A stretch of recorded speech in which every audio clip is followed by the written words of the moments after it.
আসসালামু আলাইকুম। আওয়ার সিরিজের ৪৪ নম্বর পর্ব সাইলেন্ট প্যাসেঞ্জার। আপনাদের সকলকে জানাই স্বাগতম।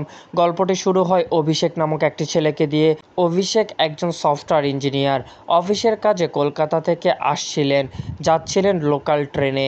ট্রেনে ভিড় নেই। সে উঠে পড়ে একটা ফাঁকা কামরায়, যেখানে শুধু এক বৃদ্ধা জানালার পাশে বসে আছেন। চারপাশ অন্ধকার, হালকা আলোয় ট্রেনের ছায়াছবি যেন সিনেমার মতো ভাসছে। অভিষেক হেডফোনে গান শুনছে। একসময় হেডফোন খুলে সে এক বৃদ্ধাকে কিছু জিজ্ঞাসা করবে, কিন্তু তাকিয়ে দেখে সেই সিট খালি।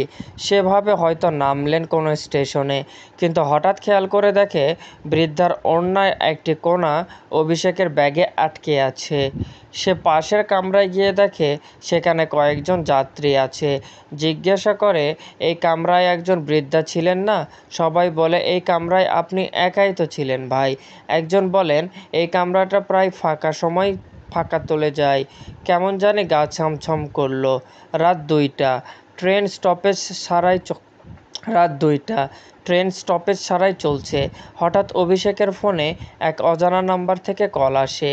ফোনটা ভেসে আসে এক বৃদ্ধার কাঁপা কণ্ঠ থেকে।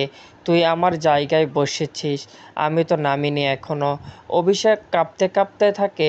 পেছনে তাকায়, বৃদ্ধা সেখানে বসে আছে। তার দিকে তাকিয়ে নিঃশব্দে সে হাসছে।